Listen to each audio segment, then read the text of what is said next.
갈라디아서 강해를 시작하도록 하겠습니다. 갈라디아서는 6장으로 이제 되어 있는데, 이 장수는 상당히 짧지만 굉장히 파워풀한 그런 메시지를 담고 있는 하나님의 이제 귀한 말씀입니다.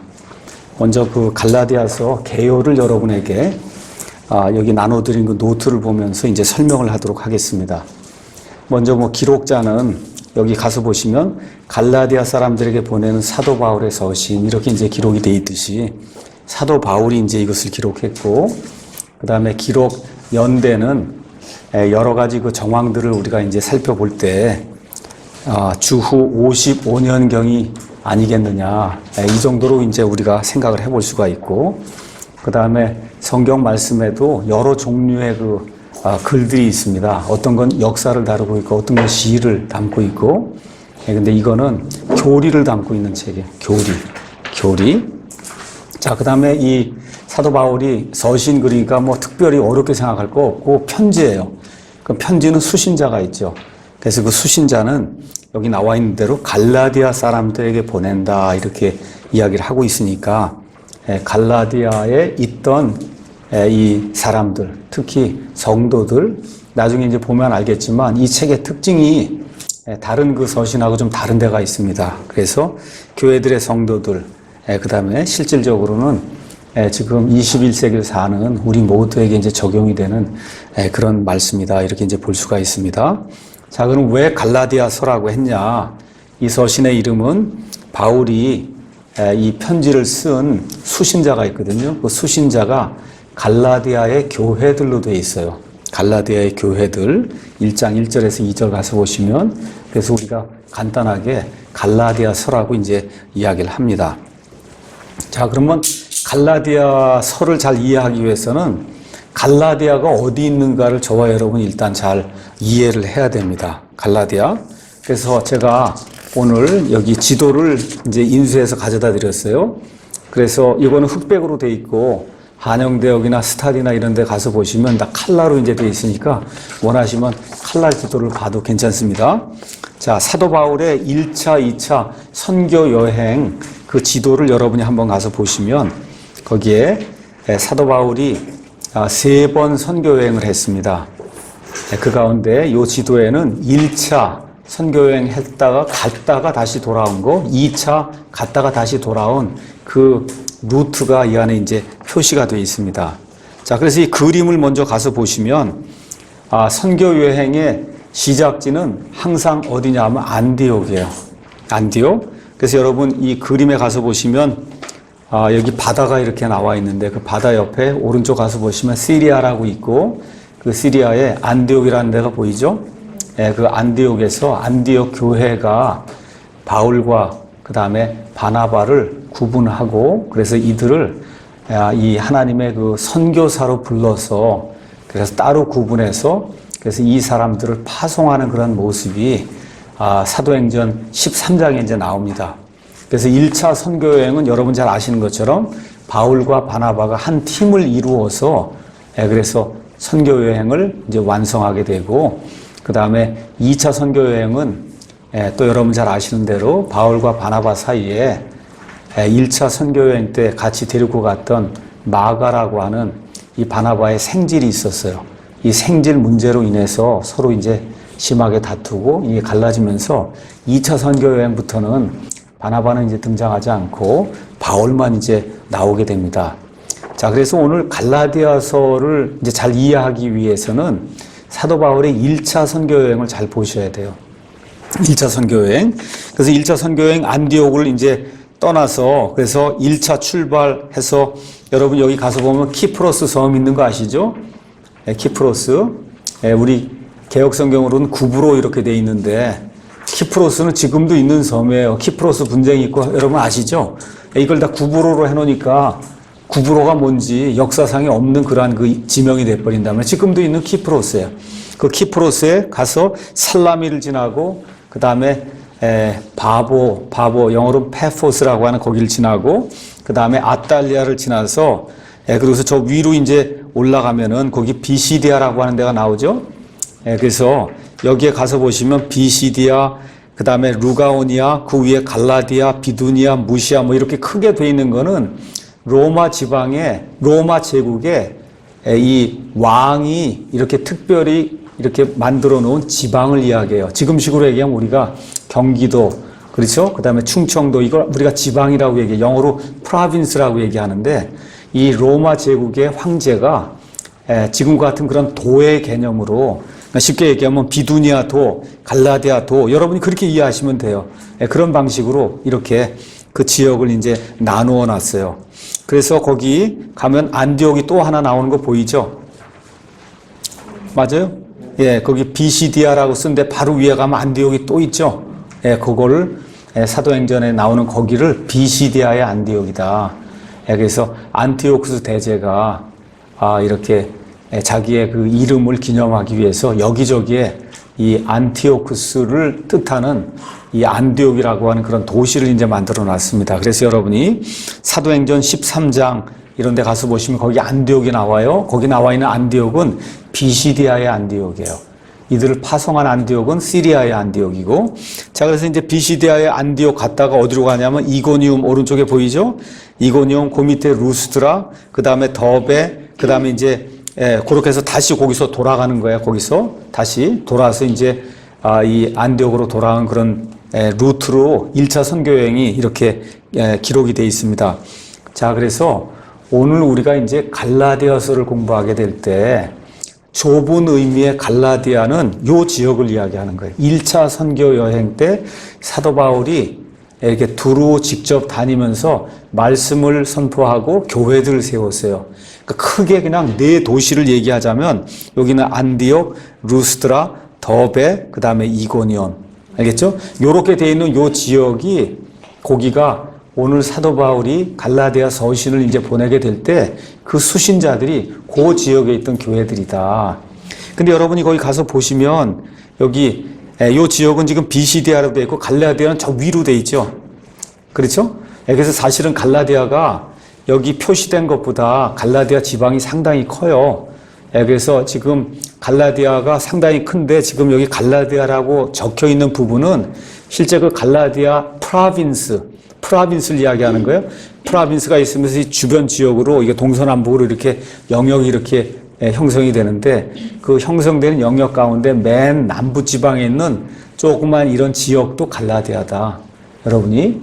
그래서 갈라디아 사람들에게 보내는, 교회들에 보내는 사도 바울의 서신은 사실은 저 위에 있는 갈라디아가 아니라 여기 밑에 남부에 있는 그 한 지역 갈라디아를 이야기하는 거다. 그렇게 이해를 해야, 그래야 이 갈라디아에서 생기는 그런 문제가 뭔가를 저와 여러분이 잘 이해를 할 수가 있습니다. 자, 그러면 갈라디아라고 이야기하는데 갈라디아는 어디서 나왔느냐 하면 영어로 고울이라고 하는 사람이 있어요. 고울. 이 고울은 우리나라 말로는 갈리아 사람들 이렇게 표현합니다. 갈리아 사람들은 지금식으로 얘기하면 프랑스에 사는 사람들이 갈리아 사람들이에요. 고울 이러한 그 민족이다 그렇게 이야기할 수가 있습니다. 근데 예수님 오시기 몇 세기 전에 지금의 프랑스 지방에 살던 이 갈리아 사람들이 이쪽 소아시아 지방으로 이동을 했어요. 그러니까 이동을 했어요. 근데 이 갈리아 사람들의 특징은 뭐냐? 굉장히 사람들이 성격이 사나워요. 그렇게 돼서 막 침범을 해가면서 그래서 지금 소아시아 지방으로 이주를 했어요. 그래서 이 갈리아 사람들이 살던 그런 지역을 갈라디아라고 부르게 된 거예요. 갈라디아. 그래서 이 로마 제국은 아까 제가 말씀드린 더베, 루스드라 이 밑에 있는 이 작은 지역을 포함해서 그 위에 있는 여러 지역을 다 합쳐가지고 갈라디아 프라빈스, 이 지방이라고 하는 것, 도를 이제 만들게 됐습니다.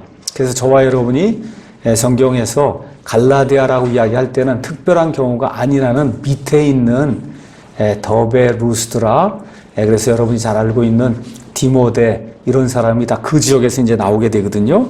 그래서 조그만 지역을 가리킨다. 이걸 이제 보면서 바울이 1차 여행을 하면서 그래서 사도행전 13장, 14장에서 바울과 바나바가 1차 선교 여행을 하면서 사람들을 설득해서 예수 그리스도의 복음 안으로 인도하고 그러면서 교회를 세웠던 그 지역에 문제가 생겨서 그래서 사도 바울이 갈라디아 교회들에 보내는 이 갈라디아서를 이제 기록하게 된 거다. 자, 갈라디아는 땅이 매우 비옥하고 또 여러분 보시면 알지만 저쪽에 유럽이 있고 또 이쪽에 아시아가 있고 거기 중간에 이렇게 놓여 있기 때문에 그래서 무역이 성행한 그런 지역이었고 이러다 보니까 사는 것이 풍성하고 모든 것이 좋고 그러니까 여러 민족에서 나온 많은 사람들이 이 갈라디아 지방에서 이제 거하게 됐어요. 이러는 가운데 유대인들도 역시 유대인들은 상술이 좋잖아요. 옛날부터 이렇게 하다 보니까 갈라디아 이 지역에 유대인들도 이제 많이 살게 됐습니다. 자, 그래서 성경에 갈라디아라고 하는 그 말은 실질적으로는 사도행전 13장, 14장에 바울이 선교한 지역이 갈라디아지만 거기에는 갈라디아라는 명칭으로는 안 나옵니다. 자, 그래서 갈라디아라고 하는 그 명칭이 어디에 나오냐 하면 여러분이 알고 있는 거 16장, 사도행전 16장 6절 거기에 이 둘째 선교 여행을 두 번째 이제 떠나면서 거기를 이제 사도 바울이 방문하는 그런 내용이 있고 그 다음에 18장 23절에도 갈라디아라고 하는 그런 명칭과 함께 바울이 거기를 방문한 그런 내용이 성경에 기록이 되어 있습니다. 자, 그래서 오늘 이제 갈라디아서는 저와 여러분이 앞뒤 정황 이런 모든 것들을 볼 때 51년에서 주후 52년 아마 그쯤에 이 사도행전 13장, 14장 기록하던 그 선교 여행이 이제 이루어지고 이게 선교 여행이 이루어진 이후에 갈라디아 그 교회들의 문제가 생겼어요. 몇 년 지나서. 그래서 이런 정황들을 볼 때 한 55년경에 사도 바울이 교회들에 생긴 문제를 해결하기 위해서 갈라디아서를 기록한 것이 아니냐. 우리가 이제 그렇게 생각을 해볼 수가 있습니다. 그래서 갈라디아서 전체를 한번 가서 읽어보면 처음에 바울이 갈라디아 그 지방을 방문했을 때 몸이 굉장히 아팠다고 요 뒤에 보면 이제 나옵니다. 그런데 갈라디아 사람들이 사도 바울이 그렇게 몸이 아픈 것을 보고도 그걸 전혀 개의치 않고 사도 바울을 심지어 하나님의 천사처럼 여기고 그렇게 받아들였다는 거예요. 그러니까 처음에 사도 바울과 이 갈라디아 지방에 있던 그 사람들과의 관계는 말도 할 수 없을 정도로 이렇게 돈독한 그런 관계였는데 바울이 떠난 이후에 잘못된 교리, 소위 성경이 얘기하는 다른 복음이라는 걸 하는 것을 가지고 들어온 그 사람들이 갈라디아 사람들을 유인을 해서 그래서 예수 그리스도의 복음 밖으로 밀어내는 이와 같은 악한 일이 생기게 됐거든요. 그래서 이제 이런 것들도 저와 여러분이 기억을 해야 됩니다. 자, 이렇게 하다 보니까 이 사람들이 사도 바울이 세워놓은 그와 같은 그 근간을 다 무너뜨리기 위해서 바울은 사도가 아니다. 그렇게 이제 주장하는 거예요. 바울은 일단, 바울이 사도라 그러면 문제가 생기잖아요. 사도의 말을 어떻게 안 들어요? 사도의. 그러니까 사도가 아니다. 이렇게 주장하는 그런 사람들도 생겨났고, 또, 사도 바울이 전한 그 은혜의 복음, 은혜만으로 구원받는다는 그거를 붕괴시키기 위해서 반드시 은혜 더하기 율법의 행위가 있어야 된다. 그래서 특히 이 일을 한 사람들이 유대인들이거든요. 그래서 그 유대인들은 단순히 그냥 예수님만 믿는 걸로 안 되고 거기에 반드시 유대인들이 행하는 할례를 반드시 받아야 된다. 그래서 이 두 개를 합작을 해야만 그래야 사람이 구원을 받을 수 있다고 하는 이와 같은 교리를 이 사람들이 이제 전하기 시작한 겁니다. 그래서 이런 사실을 알게 된 사도 바울이 이 문제를 해결하기 위해서 갈라디아서를 기록했고 여러분이 갈라디아서 바로 전에 있는 고린도전서 또 고린도후서 특히 고린도후서를 가서 보면 여러분 여기 가셔서 지도 다시 한번 가서 보세요. 지도 한번 가서 보시면 여기 가서 보면 마케도니아라고 있어요. 마케도니아도 지금도 마케도니아 있는 거 아시죠? 마케도니아. 그래서 옛날에 그리스는 윗부분은 마케도니아 밑에는 아가야 이렇게 돼 있었습니다. 그래서 마케도니아에는 큰 도시가 저 위에 빌립보, 그 다음에 밑으로 내려와서 데살로니가, 지금도 데살로니키라고 하는 그런 도시가 그대로 남아있어요. 큰 도시입니다. 그리고 좀 밑으로 내려와서는 고린도하고 그 다음에 아테네. 아마 그 당시에는 고린도가 더 큰 그런 도시였을 거예요. 거기에 있어요. 거기 고린도까지 이 유대인들이 이 예루살렘에서 무슨 사도의 무슨 추천서를 받아갖고 왔다는 그런 이 뭐라 그럴까 증거 자료를 대면서 고린도에까지 가서도 또 어떻게 해요? 다른 복음을 전했어요. 다른 복음은 성경에서 얘기하는 다른 복음은 단 하나예요. 믿음 플러스 행위. 믿음도 있어야 되고 행위도 있어야 된다. 이거를 가르치는 자들이, 그러니까 다시 말씀드려, 바울이 가서 교회를 세우고 나면, 교회 세우고 난 다음에 거기를 떠나게 되면, 그럼 이런 사람들이 꼭 나타나게 된 거야. 꼭 믿음 플러스 행위가 있어야 된다. 이거 주장하면서 그리스도의 복음 밖으로 이들은 밀어내려고 하는 그런 사람들이 있었다는 거예요. 그럼 그게 그때만 그렇겠어요? 아니, 지금도 마찬가지예요. 지금도 마찬가지예요. 저와 여러분이 예수 그리스도의 올바른 그런 그 복음을 전하고 나면, 그러면 다른 그런 복음이 들어올 확률이 굉장히 크다. 그래서 우리가 교회를 할 때도 이렇게 경각심을 가지고 잘 봐야 돼요. 다른 복음을 갖고 오는 그런 사람이 있나. 여기 한마음 미션도 마찬가지고, 다른 복음을 갖고 오면 교회가 혼란에 빠지게 되고, 그러면 말 그대로 어떻게 할 수 없는 그런 일이 생기는 거예요. 그래서 어떤 사람이 예수 그리스도의 참된 복음을 가지고 오느냐, 아니면 자기가 상상해서 만든 어떤 다른 복음을 가지고 오느냐, 이런 것들을 잘 구분해야 됩니다. 대단히 중요한 그런 문제예요. 그래서 바울이 이 문제를 해결하기 위해서 아주 초강도의 이 해결책을 지금 사용합니다. 그래서 아주 단호하게 내가 사도다, 이런 내용을 분명하게 이제 밝히면서, 가장 중요한 것이 사람은 율법의 행위와 상관없이 오직 예수 그리스도의 믿음만으로 의롭게 된다. 이건 너무 당연한 이야기인데, 그 당시뿐만 아니라 지금도 한국교회에 얼마나 많은 사람들이 믿음 플러스 행위, 특히 목사들도 그렇게 하고 있는지 알 수가 없거든요. 그래서 대단히 중요한 그런 말씀이 이 안에 기록이 되어 있습니다. 그래서 이 갈라디아서는 로마서와 함께 기본 골격을 유지하면서 사람이 어떻게 하나님 앞에서 의로워질 수 있는가, 이 내용을 우리에게 잘 보여주고 있습니다. 그래서 그 주제는 한마디로 우리 믿는 성도들의 삶에서 권능, 파워를 가져다주는 예수 그리스도의 복음이 무엇인가, 이걸 우리에게 이제 보여주고 있습니다. 자, 내용을 제가 그 다음 장으로 넘어가서 여러분에게 잠깐 말씀을 드리겠습니다. 자, 이제 이 이방인 신자들을 유대교로 복귀시키려고 하는 그런 사람들이 갈라디아 교회를 이제 방문해서 뭐라고 주장을 했냐? 할례를 해야 된다. 할례를 한다고 하는 얘기는 단순히 할례를 남자아이들에게 베푸는 것뿐만 아니라, 할례는 쉽게 얘기하면 그 율법을 지켜야 된다는 거예요. 그러니까 다시 말해 신약에다가 구약을 더해서, 그래서 율법과 행위 두 개가 있어야만 구원받는다, 이렇게 주장하는 그런 사람들이 나타난 겁니다. 5장 2절, 6장 12절 이런 데 보면 나와 있어요. 또 사도 바울의 사도직에 대해 의심을 품는 그런 자들이 나타나게 됐습니다. 자, 그래서 다시 한번 바울이 주장하는 것은 사람은 오직 예수 그리스도의 믿음으로만 사람이 의롭게 된다. 또 하나는 어떤 사람들이 이렇게 하는 그 이유가 뭐냐? 너희를 자기들의 속박으로 얽어매려고 한다는 거예요. 지금 예수님께서 우리에게 신약시대를 열어주시고, 그래서 신약시대의 은혜의 복음, 정말 풍성한 그와 같은 그 은혜의 복음을 우리에게 허락해 줬는데, 왜 너희가 다시 구약으로 또 돌아가야 되냐는 거예요. 예수님이 이미 구약, 예표로 주어진, 모형으로 주어진 이런 구약을 예수님이 실질적으로 100% 다 완성을 했단 말이에요. 구약은 그림자에 지나지 않나요? 그 지금 실체가 왔단 말이에요. 그리고 예수님께서 십자가에 죽으실 때 성전의 휘장이 위에서부터 아래로 쫙 갈라지면서 누구든지 믿는 사람은 하나님의 왕좌 앞에 제사장 이런 거 통하지 않고 직접 나아갈 수 있는 신약시대 지금 교회가 열렸는데, 하나님이 그러면서 우리에게 영혼의 자유를 허락해 주시고, 이 신약시대, 구약시대는 얽어매는 거라고, 얽어매는 거예요, 사람의 삶을.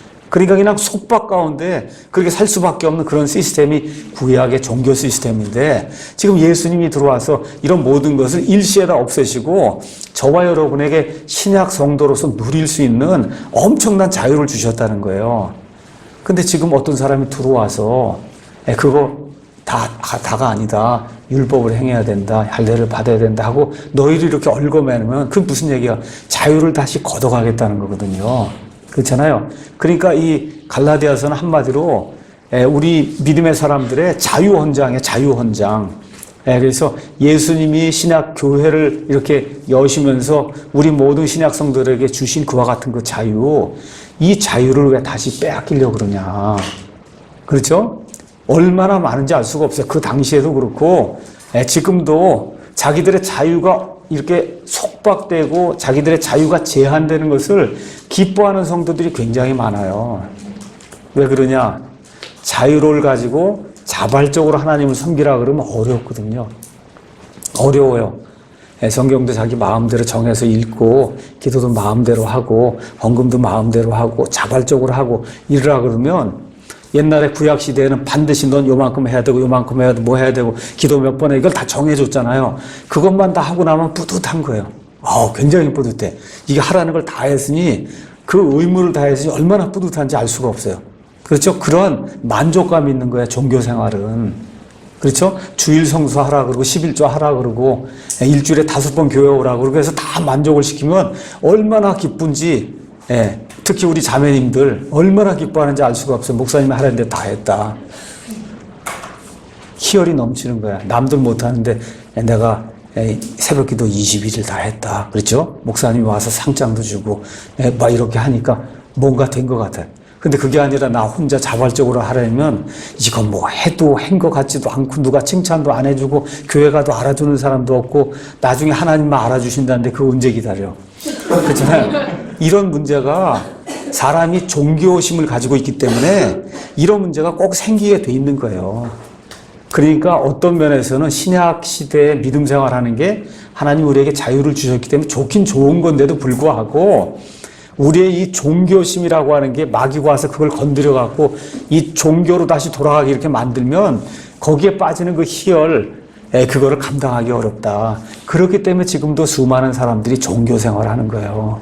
칭찬해 주니까 잘한다 그러니까 아우 저 권사님 뭐 이렇게 뭐 11조를 하고 뭐 그러니까 다 여기다 11조도 다 이름 쓰잖아요. 누구 얼마 뭐 해서 다 그게 쓰면 한 것 같잖아요. 또 그걸 많이 해야 장로도 되고 이게 사람을 죽이는 시스템이다. 사람을 죽이는 시스템, 우리 한국에만 있는 사람을 죽이는 그런 시스템이에요. 안 된다는 거예요.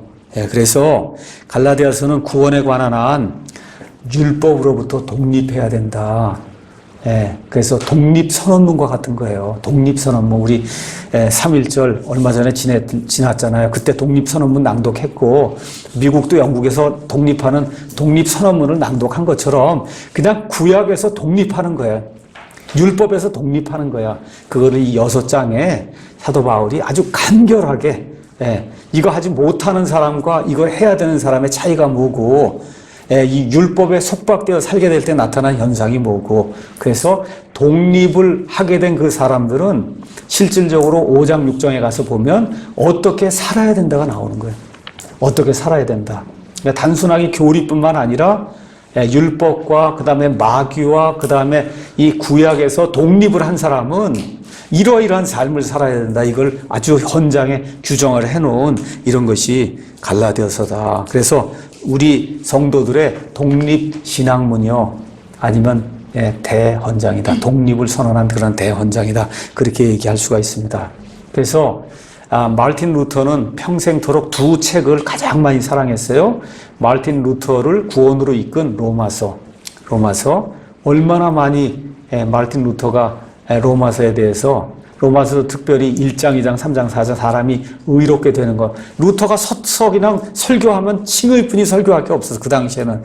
왜 그러냐. 온 세상이 로마 카톨릭 그런 지배하에서 믿음 플러스 행위로 의롭게 된다는 그걸 가르치니까 루터는 할 게 다른 거 없어요. 다른 거 무슨 교리 그런 걸 가르칠 수 있는 여유도 없고 루터의 말을 들어오고 설교 말씀을 들어오는 그 사람들이 듣고자 한 거는 카톨릭 교회 믿음 플러스 행위 이것에서 벗어나는 거 이걸 듣길 원해서 그래서 여러 지역에서 사람들이 몰려왔기 때문에 루터는 그냥 오늘도 칭의 내일도 칭의만 가르친 거예요. 이 칭의 이 복음을 선포하면서 루터가 가장 사랑했던 이와 같은 성경이 갈라디아서입니다. 어떤 면에선 로마서보다 더 사랑했다. 그래서 갈라디아서를 뭐라고 불렀냐 하면 나의 캐서린이라고 불렀다 그래요. My Catherine. 캐서린은 여자 이름이잖아요. 누구냐? 자기 부인의 이름이 캐서린이거든요.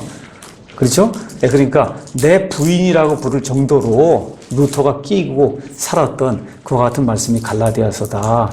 그래서 루터의 여러 주석들이 지금까지 많이 남아서 영어로 다 번역이 돼 있고 그래요. 그 중에 가장 유명하고 많이 읽히는 그런 그 주석이 갈라디아서 주석이에요.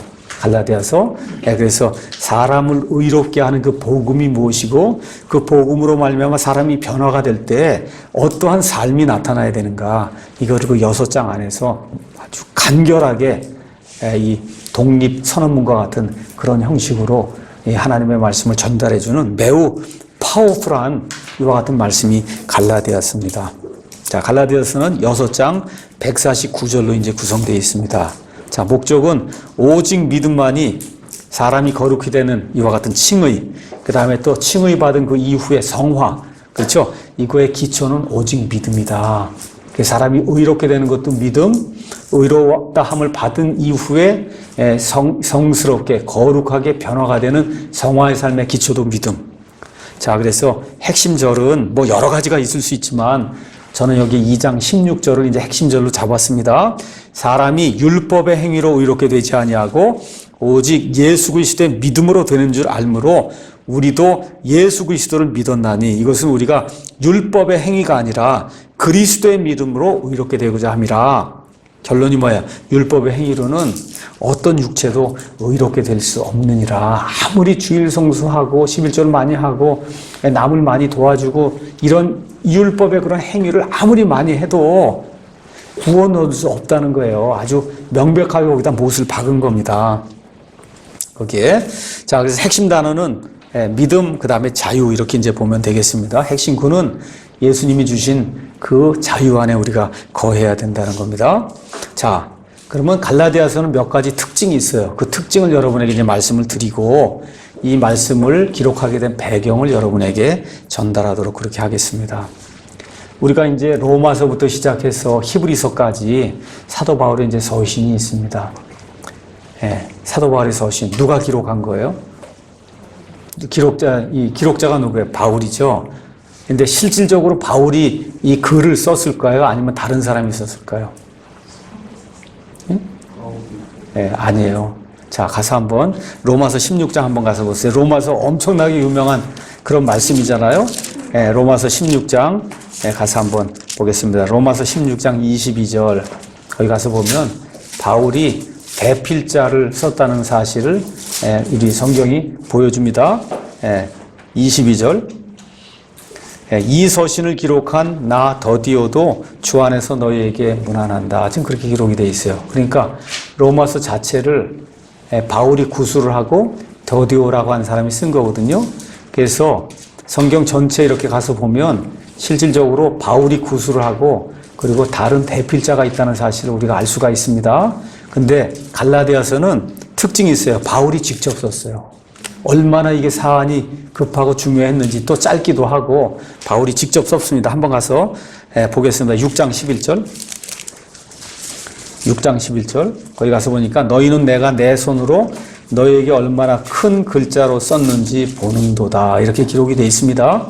그래서 갈라디아서는 특별하게 바울이 직접 자기 손으로 쓴 그와 같은 기록이다. 이래 이제 우리가 볼 수가 있고, 그 다음에 이제 다른 바울의 서신, 뭐 예를 들어 에베소서, 고린도, 전서, 후서, 빌립보서, 골로새서, 데살로니가 전서, 이런 그 사도 바울의 서신은 어떤 특정한 한 교회에 보낸 거예요. 에베소 이 사람들에게 보내는 건 에베소에 있는 교회에 보낸 거예요. 빌립보서는 빌립보에 있는 교회에 보낸 거고, 데살로니가 전후서는 데살로니가에 있는 교회에 보낸 거, 한 교회에. 근데 지금 여기 가서 보시면 여기 갈라디아서 1장 거기 가서 보면 2절에 나와 함께 있는 모든 형제들과 더불어 갈라디아의 교회들에 편지한다. 그러니까 한 교회에 보낸 게 아니라 갈라디아라고 하는 굉장히 넓은 지역에 예수님의 교회들이 많이 이렇게 형성이 되어 있어요. 그 모든 교회 안에 지금 다 문제가 생겼기 때문에 그 여러 교회에 한 번에 보낸 그와 같은 편지가 갈라디아서다. 자, 그 다음에 이제 또 특징이 뭐가 있냐. 우리 한번 고린도 바로 옆에 있는 고린도 후서 한번 가서 보세요. 고린도 후서 1장 1절.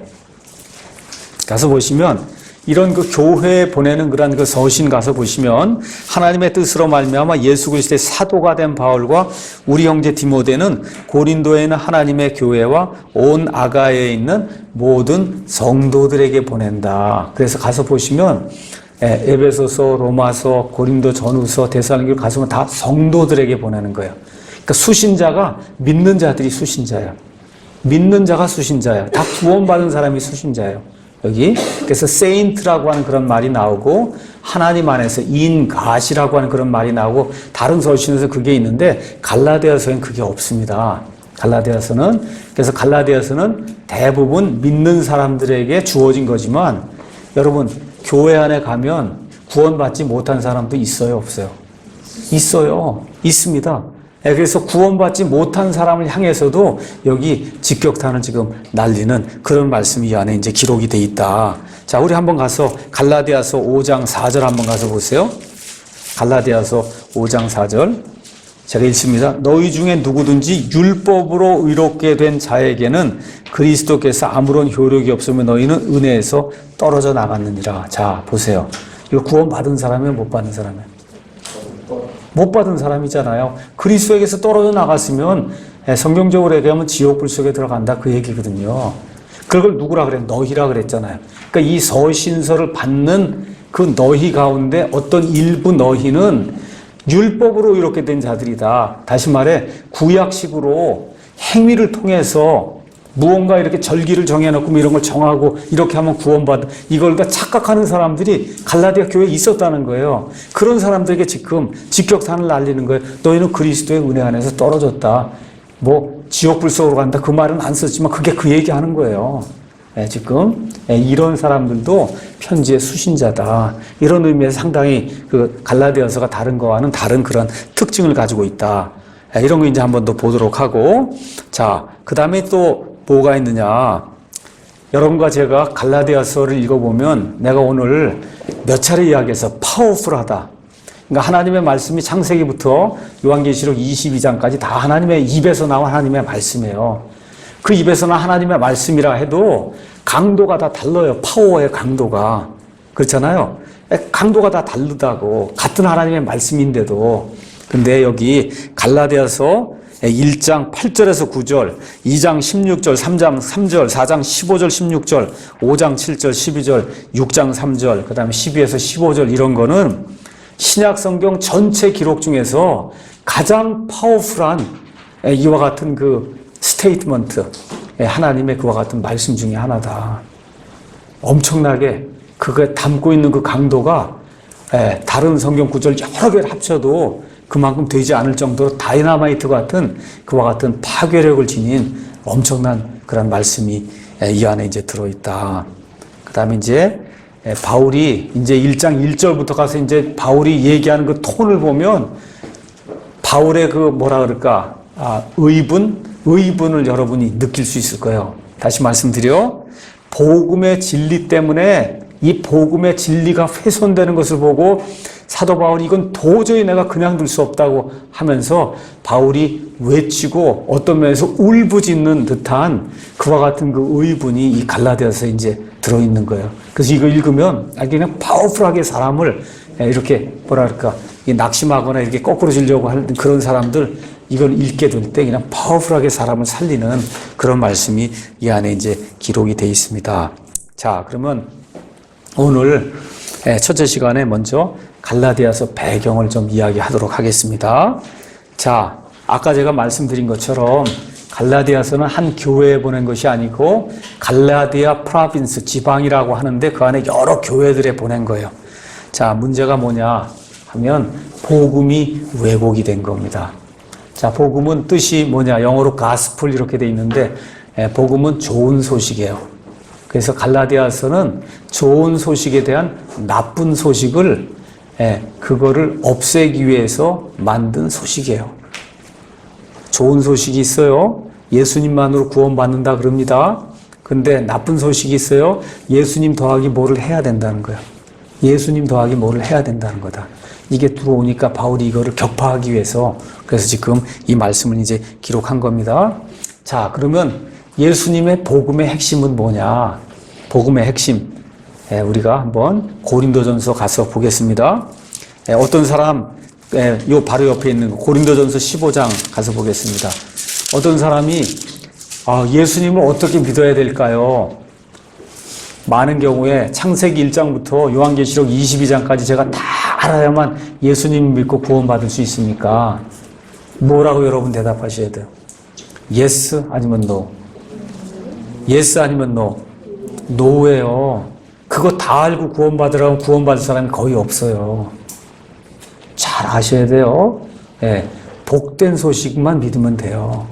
일단은 복된 소식을 믿고 성경 전체를 통해서 사람이 잘하는 거예요. 잘하는 거. 그러니까 복된 소식을 한마디로 복음이라고 얘기했다고. 그렇죠? 그래서 사도 바울이 가서 온 세상 사람들에게 전한 거는 뭐 창세기의 말씀도 요약하고 다 이렇게 요약한 거 맞아요.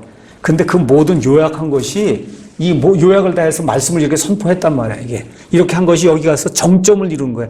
이 정점이 뭐냐? 예수님의 복음이에요. 이 예수님의 복음. 이거를 모르면 모든 거 다른 걸 다 알아도 아무 소용이 없는 거다. 그래서 바울이 고린도전서 15장에 복음이 뭐냐? 거기에 요약을 해서 이야기해주고 있습니다. 또한 형제들아, 내가 너희에게 선포한 복음을 너희에게 밝히 알리노니 너희 역시 그 복음을 받았으며 또 그 가운데 서 있느니라.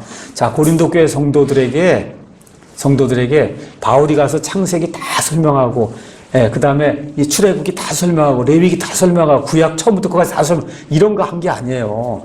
그 안에 있는 하나님의 그와 같은 그 원리들 모든 것들을 다 집약을 해서 이 모든 게 누구를 향하고 있다고? 예수님을 향하고 있다는 거예요. 이걸 해서 뭘 선포했어요? 복음을 선포했고, 복음을 선포했고, 지금 고린도 교회 이 성도들이 복음을 받아들이고 지금 복음 안에 서 있는 거예요. 복음 안에.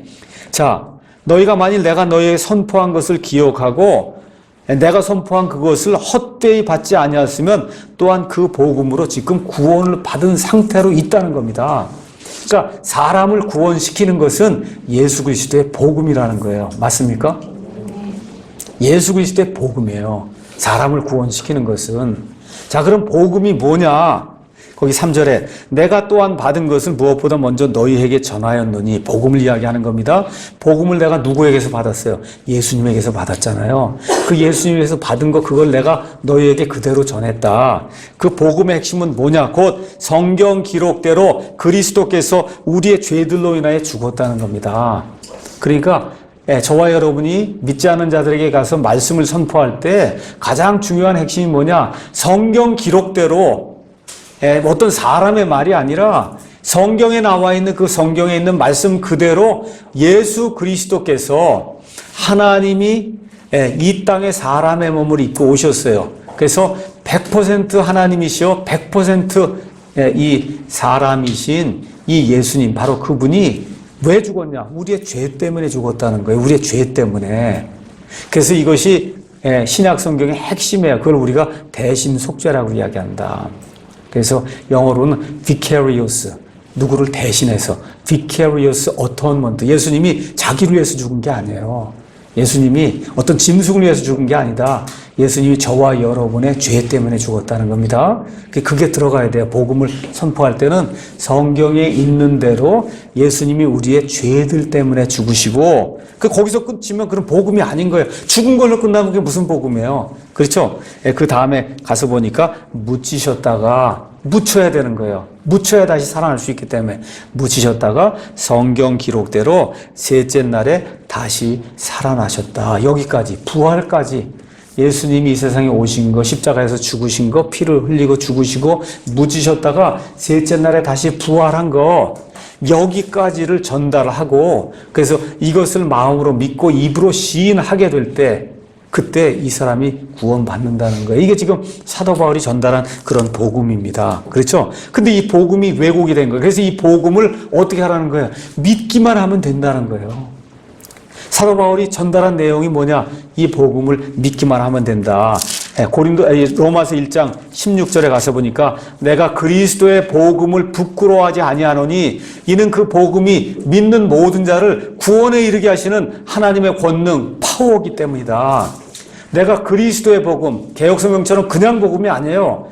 NIV처럼 그냥 복음이 아니에요. 무슨 복음? 그리스도의 복음. 그리스도의 복음, 우리 킹제임스 성경처럼 그리스도의 복음을 부끄러워하지 아니하노니 이는 그 복음이 믿는 모든 자를 구원에 이르게 하시는 하나님의 권능이에요.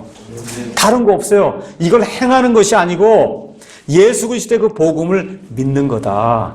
그렇죠? 그래서 복음에 가서 보니까, 거기 가서 보니까 복음에는 하나님의 의가, 하나님이 사람을 의롭다 하시는 그것이 믿음에서 믿음까지 계시되어 있나니, 그래서 그 다음에 뭐라, 이것은 기록된 바 의인은 믿음으로 살리라 함과 같으니라. 그래서 이 사도 바울의 복음의 그 핵심, 그 핵심을 믿어야 된다는 거죠. 믿는 거. 이것이 사람을 구원시키는 유일한 방법이다. 근데 이게 왜곡이 됐다는 거예요. 이게 왜곡이 된 거예요. 너무나 단순한 거예요. 왜 이렇게 단순한 걸 요구하냐? 하나님이 똑같은 그러한 기초하에서 구원받을 수 있는 길을 주시기 위해서. 만일 어떤 사람에게 한 2억 원 갖고 와, 그 구원받는다 그러면 2억 원 없는 사람 구원 못 받잖아요. 그렇죠? 박사학위 10개 따야 된다 그러면 그건 있는 사람만 할 거 아닙니까? 그렇죠? 또 피부색이 하얀 사람만 돼야 된다 그러면 안 된 사람도 많잖아요. 키가 180 넘어야 된다, 안 되는 사람 많잖아요. 그렇죠? 이런 조건, 외적인 조건, 무언가를 많이 해야 된다, 적게, 이런 걸 갖고 나오면 그러면 구원받을 자가 심히 적잖아요. 그렇죠? 이게 그렇게 되면 또 뭐가 돼요? 하나님이 키를 170으로 만들고 180을 요구하면 어떻게 제가 구원받습니까? 그렇잖아요. 그럼 어떻게 불공평해지잖아요. 안 되는 거예요. 어머니 아버지가 워낙 부자라 그 다음 아이가 부자가 됐는데 이런 상태에서 구원받고, 어떤 사람은 가난해서 구원 못 받고, 안 되잖아요. 그러니까 하나님께서 이 세상 모든 사람들에게 공평한 기회를 주시기 위해서 돈 안 드리고 어떤 엄청난 행위 드리지 않고도 하나님이 누구신가를 깨닫고, 내가 왜 죄인인가 그걸 깨닫고, 그렇죠? 이 문제를 해결하기 위해서 어떠한 길이 있을까를 제대로 깨닫고 다 생각해 보니까 하나님이, 죄 없으신 하나님이 이 땅에 오셔서 사람의 몸을 입고 피를 흘리고 죽는 것 외에는, 그거 외에는 이 사람의 죄 문제를 해결할 수 없다는 그와 같은 그 결론에 이르러서 두 손 들고 내 모든 거 다 치우고 하나님만 믿겠습니다 하고, 이 믿음으로 딱 나갈 때 부자든 가난한 사람이든 학식이 많은 사람 적은 사람이든 하나님이 똑같은 그러한 그 기초하에서 사람을 구원해 줄 수 있기 때문에 기독교는 모든 만민에게 평등한 거예요. 만민에게 평등한 거다. 그렇잖아요. 그래서 이거를 지금 사도 바울이 열심히 선포하고 다니면서 이렇게 했는데, 복음이 얼마나 단순한지, 얼마나 단순해요. 다른데 불공을 가서 천의를 드리라 그러고, 마룻바닥 천주교 신부가 가서 100번을 닦으라 그러고, 이런 게 다 있어야 구원받는다 그러면 복잡하잖아요. 이 기독교는 왜 좋은 거냐? 너무 단순한 거예요. 너무 단순한 거예요. 그래서 고린도후서 한번 가서 보겠습니다. 그 옆에 바로 보면 고린도후서 11장. 거기 가서 보면 이 사도 바울이 고린도 교회에도 다른 복음을 전하는 자들이 나타났습니다. 바울이 이야기하는 거 11장 1절. 내가 하나님께 속한 질투로 너희에 대하여 질투하노니 이는 내가 너희를 순결한 한 처녀로 그리스도께 드리기 위해 한 남편에게 너희를 정혼시켰기 때문이다. 무슨 얘기예요? 예수님하고는 신랑이 있어요. 저와 여러분이 신부예요. 이 둘을 지금 맺어주는 중매꾼 역할을 한 사람이 사도 바울이라는 거예요. 복음을 통해서 예수 그리스도 신랑 되시는 그 예수 그리스도와 우리가 결혼할 수 있도록 지금 그런 관계를 지금 내가 너희를 맺어놨다는 겁니다. 근데 뱀이, 마귀가 자기의 그 관교함으로 이브를 과거에 속인 것 같이 어떤 방법으로든 너희 마음이 그리스도 안에 있는 단순함에서 떠나 부패가 될까 내가 두려워한다. 그래서 기독교는 단순한 거예요. 오직 믿음만으로 되는 거예요. 다른 거 없어요. 오직 믿음만으로. 너무 단순하기 때문에 아까 서두에 말씀드린 것처럼 종교적인 그런 열심 있는 사람이 이걸 보면 너무 재미가 없는 거예요. 너무 재미가, 누가 칭찬도 없고 다 하나님이 나중에 회개 보고 한다니까. 여기서 좀 알아도 주고 돈도 많이 내고 그러면 이름도 불러주고 권사도 시키고 장로도 시키고 이렇게 해주면은 으쌰으쌰해서 뭘 좀 할 것 같은데, 모든 걸 다 자율적으로 모든 걸 하라고 얘기하니 종교심이 충만한 그런 사람에게는 이게 너무 밋밋한 거라. 갈라디아 성도들도 사도 바울이 가서 말씀을 전하고 하니까 너무 좋았거든요. 그 이후에는 성경 말씀대로 자발적으로 예수님 믿어라 하니까, 이러는 가운데 유대 이 지방에서 사도 바울 외에 다른 어떤 사도의 편지를 가지고 유대인이 딱 내려와서, 야, 그거 이렇게 밋밋하게 심심하게 그렇게 믿냐? 그래도 열심을 가지고 이렇게 해야 되지 않냐고 으쌰으쌰 하니까 들어보니까 그렇다거든요. 여기서 다 넘어간 거예요. 그래서 복음은 원래가 단순한 거다. 복음은 또 원래가 밋밋한 거예요. 밋밋한 거예요. 내가 하는 거예요. 자발적으로. 교회가 뭘 시켜주는 것이 아니라 내가 하는 거다. 이렇게 해서 그냥 하나님 바라보고 순례의 길을, 나그네 길을 그 가는 게 지금 믿음 생활이에요. 그러니까 그냥 뭐가 짜릿짜릿하고 계룡산 가서 뭐 나무 뽑고 이런 거 해갖고 뭐 이렇게 열심히 있고 이렇게 해갖고 사람을 그 기쁘게 해준 이런 게 원래 없는 게 기독교예요, 그게. 그게 없는 게 기독교예요, 그게. 밋밋하고 단순하고 너무 심플해서, 야, 진짜 이게, 이렇게 생각이 되는 게 기독교라. 그런데 가서 요런 아이들에게 사탕을 딱 주고, 아니면 1,000원만 딱 주면, 아무에게나 감사합니다 하고 가서 사먹고 그런다고요. 어른한테 가서 1,000원 주면, 왜 1,000원을 주냐. 그렇죠? 묻는다고 이게. 그 복음의 단순한 걸 갖고 가서 구원받으라 그러면 대부분의 뭔가 있다고 생각하고 크다고 생각하고 이런 사람은 안 믿는 거예요. 너무 단순하다고. 이런 문제가 이제 생기는 겁니다.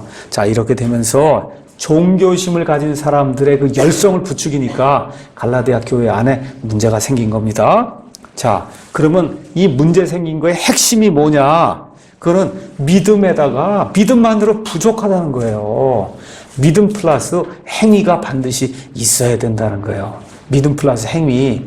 그러니까 믿음에다가 더하면 얼마나 좋으냐는 거죠. 이거 가지고 구원받을 때도 믿음, 그렇죠? 그 다음에 거기다 행위가 있어야 되고, 그 다음에 구원받은 이후에 구원을 잃어버리지 않으려면 또 뭐가 있어야 돼? 행위가 있어야 된다는 거야. 지금식으로 얘기하면 한 번 구원이 영원한 구원이 아니고 구원을 상실할 수 있다는 이와 같은 이 교리를 가르치는 그런 것들이 복음을 왜곡한 거다. 그런데 이게 어제 오늘날의 그런 일이 아닙니다. 어제 오늘날의 그런 일이 아니에요. 옛날에 안디옥 교회에 있었던 그런 일이 지금 이 시대에도 곳곳에서 너무나 많은 교회에서 이와 같은 왜곡된 복음이라고 하는 그런 미명하에 지금 가르치고 있습니다. 자, 우리 베드로후서 말씀 하나만 읽고 이렇게 복음을 왜곡시키면 어떤 일이 생기냐. 베드로후서 3장 가서 보겠습니다. 사도 베드로가 베드로후서 3장 15절 16절에 이렇게 기록했습니다. 제가 읽습니다. 우리 주의 오래 참으심이 구원인 줄로 여기라. 심지어 우리가 사랑하는 형제 바울도 자기가 받은 지혜대로 너에게 이같이 썼고 또 그의 모든 서신에서도 이것들과 관해 그 안에서 말하였으되 그 안에 깨닫기 어려운 것이 덜어 있으므로 바울의 이 말씀을 선포하고 이렇게 했는데 깨닫지 못하는 그런 일이 덜어 있어서 배우지 못하여 불안정한 자들이 다른 성경 기록들과 같이 그것들도 왜곡하다가 스스로 어떻게 돼? 파멸에 이른다는 거예요. 그러니까 사도 바울의 이 은혜의 이 단순한 복음 이거를 왜곡을 하면 어떻게 돼요? 파멸에 이른다는 거예요. 파멸에 이른다. 그래서 구원 받았는데 그 다음에 파멸에 이른다, 구원을 잃어버린다는 얘기가 아닙니다. 어떤 방식으로 하나님이 정죄하신다는 거예요. 그 다음에 그와 같은 그 왜곡된 그런 복음으로 구원받지 못해요. 그렇기 때문에 영원한 파멸에 이른다는 거예요. 이거 대단히 중요한 거예요. 지금 베드로가 얘기하는 거예요. 사도 바울이 글을 쓰고 사도 바울이 가르치고 했는데 그 안에 너무나 단순하거나 뭐 어떤 이유가 있어서 하여튼 그거를 제대로 깨닫지 못하고 그 복음을 왜곡시키다가 결국은 파멸에 이른 그런 자들이 있다는 겁니다. 그러니까 저와 여러분이 이 사도 바울이 복음서를 이 서신서를 이렇게 대하게 될 때 바울이 생각해 보세요. 예수님이 이 세상에서 한 사람의 혼이 이 세상 모든 것보다 더 크다 그랬어요. 근데 그 한 사람의 혼을 지옥에 넣을 수 있다는 거예요. 이 왜곡된 복음이. 그 바울의 입장에서는 그냥 화가 치미는 거라. 그렇잖아요. 아니 어떻게 이런 일을 할 수 있냐. 그럼 이 일을 누가 뒤에서 조장하는 거예요? 그 뒤에 마귀가 있다는 거죠. 그러니까 사실은 그 일을 이렇게 행한 그 사람들보다 그 사람들 뒤에서 왜곡된 복음을 이렇게 전파하도록 사람들을 부추기는 이 마귀가 가장 큰 문제라고 지금 그 이야기를 지금 바울이 이야기하는 겁니다. 오늘 첫 시간 여기까지 하겠습니다.